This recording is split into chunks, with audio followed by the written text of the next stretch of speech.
آج ہم ایکسپلین کرنے والے ہیں ایک ہارر مووی جس کا نام ہے مین۔ مووی کے سٹارٹ میں ہارپر نام کی ایک لیڈی دکھائی جاتی ہے جو لندن میں رہتی ہے۔ ہارپر کسی ٹریجڈی کی وجہ سے صدمے میں تھی، اس لیے وہ اپنا ٹائم سپینڈ کرنے ایک گاؤں میں جاتی ہے۔ گاؤں پہنچ کر ہارپر دیکھتی ہے کہ گاؤں کافی سنسان ہے۔ اس نے ایک بڑا گھر رینٹ پر ایک ویک کے لیے لیا ہوتا ہے۔ گھر کے اندر انٹر ہوتے ہوئے وہ ایک خوبصورت لان دیکھتی ہے جس میں کہ ایک ایپل کا درخت لگا ہوا تھا۔ وہ اس پر سے ایک سیب توڑ کر کھاتے ہوئے گھر کے اندر جاتی ہے۔ اندر اسے جیفری نام کا ہاؤس آنر ملتا ہے جو اسے ویلکم کرتا ہے اور سارا گھر دکھاتا ہے۔ اب جیفری اس کا سامان رکھتا ہے اور اسے کہتا ہے کہ ایک ویک کے لیے یہ گھر آپ کا ہے، کسی چیز کی ضرورت ہو تو اسے کال بھی آپ کر سکتی ہیں۔ اب آنر ہارپر سے اس کے ہسبینڈ کا پوچھتا ہے، جس پر ہارپر عجیب سے ریئیکٹ کرتی ہے اور کہتی ہے کہ میں اب اس کے ساتھ نہیں رہتی۔ اب آنر اسے گڈ بائی کہہ کر چلا جاتا ہے۔ ہارپر اب اپنے ایک فرینڈ کو ویڈیو کال کرتی ہے۔ وہ اسے بتاتی ہے کہ یہ جگہ بہت ہی پرسکون ہے اور وہ یہاں بہت کچھ ہے۔ اب اس کے سگنلز ویک ہونے لگتے ہیں جس سے وہ اپنی سکرین پر ایک گلیچ دیکھتی ہے جس میں ایک آدمی چلا رہا ہوتا ہے، لیکن پھر سے نیٹ ورک ٹھیک ہو جاتا ہے۔ کچھ دیر بعد ہارپر اپنے پاس کے بارے میں سوچتی ہے، جہاں ہم دیکھتے ہیں کہ جیمز نام کا اس کا ایک ہسبینڈ تھا جس کے ساتھ وہ خوش نہیں رہ پا رہی تھی۔ جیمز اس سے کہتا تھا کہ ہم دونوں نے جیسس کے سامنے قسم کھائی تھی کہ ہمیشہ ایک ساتھ رہیں گے، تو اب تم کیوں ایسا کر رہی ہو؟ ہارپر اسے کوئی جواب نہیں دیتی اور بس یہی کہتی ہے کہ مجھے تمہارے ساتھ نہیں رہنا۔ جیمز نے کہا ہوتا ہے کہ اگر تم نے مجھے چھوڑا تو میں اپنی جان دے دوں گا۔ ہارپر اس بات کو یاد کر کے روتی ہے اور پھر باہر جنگل میں چلی جاتی ہے اس خیال کو بھلانے کے لیے۔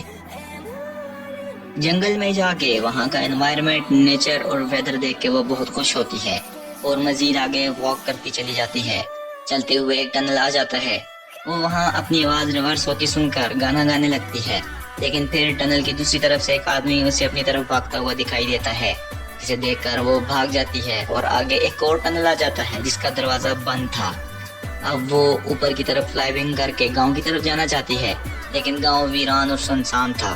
وہاں کے گھر مسمار اور خالی تھے۔ وہ سوچتی ہے کہ ان کا فوٹو لیا جائے۔ فوٹو لیتے ہوئے اسے اپنے سامنے ایک آدمی نظر آتا ہے جو اسے ہی گھور رہا ہوتا ہے۔ وہ فوراً وہاں سے بھاگ جاتی ہے۔ اب رات کو نہاتے ہوئے جیمز کے بارے میں سوچتی ہے کہ کیسے جیمز نے اس کی خاطر سوسائیڈ کر لی۔ اب ہارپر کو اس کی دوست کا میسج آتا ہے جو فوٹو دیکھ کر کافی سرپرائز ہوئی تھی اور ہارپر سے کہتی ہے کہ اس آدمی سے بچ کے رہو جو اس فوٹو میں آ گیا تھا۔ اگلی صبح ناشتہ کرتے ہوئے ہارپر کو دکھایا جاتا ہے جس کے بیگ سے وہی آدمی گزر رہا ہوتا ہے جسے ہارپر کو بھی نہیں پتا ہوتا۔ اب اس کی فرینڈ کال آتی ہے اور وہ ہارپر سے کہتی ہے کہ مجھے اپنے گھر کا ٹور کرواؤ۔ ہارپر جب بیک کیمرہ آن کر کے اپنے گھر کا ٹور کرواتی ہے، اس میں وہ آدمی بھی دکھ جاتا ہے جو گارڈن سے فروٹ توڑ رہا ہوتا ہے۔ یہ دیکھ کر ہارپر پولیس کو کال کر کے سارا معاملہ بتاتی ہے۔ اب وہ دیکھتی ہے کہ اس کا دروازہ کھلا ہوا ہے۔ ہارپر فوراً دروازہ بند کر دیتی ہے، لیکن نیچے خالی جگہ سے وہ اس آدمی کی طرف ہاتھ بڑھتا ہے جس سے ہارپر کے ہوش اڑ جاتے ہیں۔ وہ پھر سے پولیس کو کال کر کے بلاتی ہے۔ اب ہمیں فلیش بیک سین میں دکھایا جاتا ہے جب ہارپر اور جیمز کا بریک اپ ہوا تھا۔ ہارپر اپنی فرینڈ سے چیٹ کر رہی تھی اور جیمز نے اچانک آ کر اس کا موبائل چھینا تھا۔ چیٹ میں ہارپر اپنی فرینڈ سے کہہ رہی تھی کہ وہ اب مزید جیمز کے ساتھ نہیں رہ سکتی۔ جیمز نے وجہ پوچھی تو ہارپر نے نو ریزن کہہ کر جواب دیا، جس سے جیمز نے اس پر ہاتھ اٹھا دیا۔ اب کہانی پریزنٹ میں آتی ہے۔ پولیس نے اس آدمی کو آ کر پکڑ لیا تھا اور انسپیکٹر اب ہارپر سے سارا معاملہ پوچھتی ہے۔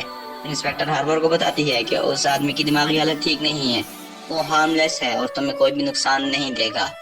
اب ہارپر چرچ آتی ہے جہاں ایک اسکلپچر بنا ہوا تھا۔ اس پر ایک سائن تھا جسے دیکھ کر ہارپر پریشان ہو جاتی ہے۔ وہ سوچتی ہے کہ یہ کس چیز کا سائن ہو سکتا ہے۔ اب وہ ایک بینچ پر بیٹھ کر بہت روتی ہے اور سوچتی ہے کہ جیمز نے اس پر ہاتھ اٹھایا تو میں نے اسے گھر سے نکال دیا، حالانکہ وہ معافی مانگ رہا تھا۔ اسے روتا ہوا وہاں کے فادر دیکھ لیتے ہیں۔ اب باہر آ کر اسے ایک بچہ نظر آتا ہے جو اس سے پوچھتا ہے کہ وہ اس کے ساتھ گیم کھیلے گی۔ ہارپر اسے منع کر دیتی ہے جس سے اس لڑکے کو کافی غصہ آتا ہے۔ اب وہاں کا پریسٹ آ جاتا ہے جو اس بچے کو وہاں سے بھگا دیتا ہے۔ بچہ جاتے ہوئے ان دونوں کو گالی دے دیتا ہے۔ پریسٹ ہارپر سے بچے کے رویے کے لیے معافی مانگتا ہے۔ اب پریسٹ اس سے اس کی پریشانی کا پوچھتا ہے جس پر وہ سارا معاملہ سے بتاتی ہے۔ پھر فادر اسے حوصلہ دیتا ہے اور کہتا ہے کہ جلد سب ٹھیک ہو جائے گا۔ فادر اس سے کہتا ہے کہ کیا تم نے جیمز کو معافی مانگنے کا موقع دیا تھا، جس پر ہارپر کہتی ہے کہ میں نے فوراً اسے وہاں سے نکال دیا تھا۔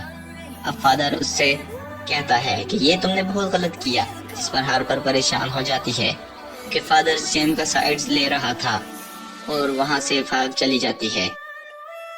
اب پھر سے اس آدمی کو دکھایا جاتا ہے جو ہارپر کا پیچھا کر رہا تھا۔ اسے اب پولیس نے نو پروفز کی بنا پر ریلیز کر دیا ہے۔ رات کو ہارپر گاؤں کے باہر میں جاتی ہے جہاں سے آنر جیفری بھی ملتا ہے اور اسے ڈرنک بھی سرو کرتا ہے۔ یہاں انسپیکٹر بھی آیا ہوتا ہے جو جیفری کو بتاتا ہے کہ تمہارے گھر میں ایک شخص گھس آیا تھا جسے ہم نے اریسٹ کیا اور اب ریلیز کر دیا۔ ہارپر غصہ ہو کر پوچھتی ہے کہ اس کو کیوں چھوڑا گیا، جس پر انسپیکٹر بتاتا ہے کہ اس کے خلاف کوئی بھی ثبوت نہیں تھے، اس نے آپ کے گھر سے کچھ بھی نہیں چرایا۔ اب ہارپر یہاں سے نکل جاتی ہے اور راستے میں وہ دیکھتی ہے کہ وہ آدمی پھر سے اس کا پیچھا کر رہا ہے۔ وہ بھاگ کر گھر پہنچ جاتی ہے۔ وہ اپنی فرینڈ سے ویڈیو کال پر بات کرتی ہے اور اپنی ٹینشن بتاتی ہے۔ ہارپر کی دوست سے کہتی ہے کہ میں بھی وہاں آ رہی ہوں، تم فکر مت کرو، ہم مل کر انجوائے کریں گے اور کسی نے اگر ہمیں تنگ کیا تو میں اسے جان سے مار ڈالوں گی۔ اب ہارپر اسے اپنا ایڈریس بولنے لگتی ہے تو اس کی کال کٹ ہو جاتی ہے۔ اب ریلی یعنی اس کی فرینڈ اسے کہتی ہے کہ مجھے میسج کر دو ایڈریس، تو ہارپر اسے میسج کر دیتی ہے۔ اب ریپلائی میں ریلی اسے لکھتی ہے کہ مجھے پہلے سے تمہارا ایڈریس پتا ہے، اور ساتھ وہی گالی لکھ دیتی ہے جو اس بچے نے پولیس کے سامنے اسے دی تھی۔ اب ریلی دیکھتی ہے کہ انسپیکٹر کھڑا ہے۔ وہ باہر جانے لگتی ہے انسپیکٹر کے پاس، لیکن اچانک انسپیکٹر غائب ہو جاتا ہے۔ ایپل کے درخت سے سیب گرنے لگتے ہیں اور وہ بچہ ہارپر کی طرف یہاں بھاگ کر آ رہا ہوتا ہے۔ ہارپر گھر کے اندر بھاگ جاتی ہے اور چاقو اٹھا لیتی ہے۔ اس کے گھر کی لائٹ بھی چلی جاتی ہے اور کوئی اندر گھس آتا ہے۔ اب اسے دروازے کی آواز آ رہی ہے جیسے کوئی کھول رہا ہو۔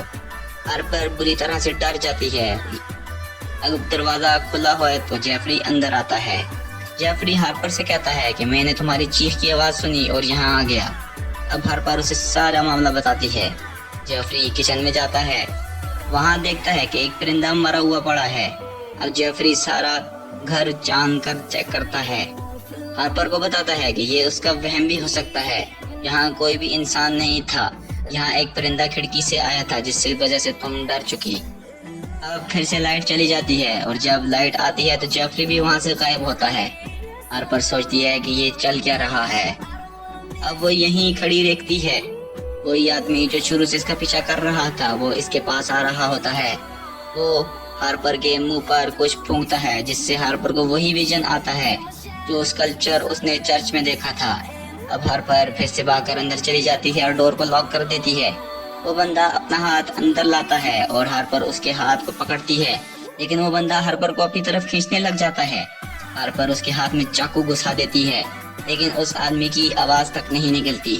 وہ چاقو سے اپنے ہاتھ کو چیر دیتا ہے اور اسے باہر نکال لیتا ہے، جس سے کہ اس کے ہاتھ کے 2 ٹکڑے ہو جاتے ہیں۔ ہارپر یہ دیکھ کر کافی ڈر جاتی ہے اور کچن کی طرف جاتی ہے جہاں وہ چرچ والے لڑکے کو بھی دیکھتی ہے۔ اس لڑکے کا ہاتھ بھی 2 ٹکڑوں میں تھا، یعنی ایسا لگتا ہے کہ باہر وہی موجود تھا۔ اب وہ لڑکا ہارپر سے کہتا ہے کہ میں نے تمہیں صرف کھیلنے کا کہا تھا لیکن تم نے مجھے ہرٹ کیا اور اب وہ اسے مار ڈالے گا۔ اب وہ لڑکا ہارپر کی طرف بڑھنے لگتا ہے تو ہارپر اسے چاقو دکھا کر کہتی ہے کہ میں تمہیں مار ڈالوں گی۔ وہ لڑکا اب ہارپر کی طرف بڑھ رہا تھا۔ ہارپر نے خود کو ایک روم میں لاک کر دیا۔ وہاں وہ دیکھتی ہے کہ چرچ کا فادر بھی موجود تھا، اس کا ہاتھ بھی 2 ٹکڑوں میں تھا۔ وہ ہارپر سے انٹیمیٹ ہونا چاہتا تھا۔ ہارپر اسے چاقو مار کر بھاگ جاتی ہے، باہر جا کر گاڑی سٹارٹ کرتی ہے اور وہاں سے بھاگنے لگتی ہے۔ راستے میں جیفری آ جاتا ہے اور ہارپر اسے ہٹ کر دیتی ہے۔ وہ گاڑی کو روک کر باہر آتی ہے جیفری کو دیکھنے، تو جیفری اسے غصے میں پیٹنے لگتا ہے۔ پھر وہ اسی کی گاڑی لے کر وہاں سے نکل جاتا ہے اور کچھ ٹائم بعد آتا ہے ہارپر کو ہٹ کرنے، لیکن ہارپر فوراً گھر کے اندر گھس جاتی ہے اور جیفری اس کی گاڑی دیوار میں ٹھوک دیتا ہے۔ اس گاڑی کے اندر سے وہی سٹاکر، وہی آدمی نکلتا ہے جس کے منہ پر بہت سے سیب لگے ہوئے تھے۔ وہ اس کے سامنے آتا ہے اور بتاتا ہے کہ وہ پریگننٹ ہے۔ اس کے پاس فیمیل جیسا پرائیویٹ پارٹ بھی ہے۔ پھر وہ پارٹ چیرتے ہوئے ایک بچہ باہر نکلتا ہے۔ وہ بچہ بھی پریگننٹ تھا جو کہ چیخنے لگتا ہے۔ پھر اس بچے کے پرائیویٹ پارٹ سے وہ فادر باہر نکلتا ہے جو کہ اس چرچ میں تھا۔ اب ہارپر گھر کے اندر بھاگ جاتی ہے یہ سب دیکھ کر۔ وہ فادر پھر سے اس کے سامنے آتا ہے اور اس فادر کی بیگ سے جیفری نکلتا ہے اور پھر آخر میں جیفری کے منہ سے جیمز نکلتا ہے۔ اب جیفری پوری طرح سے ڈر کر رہ گئی تھی۔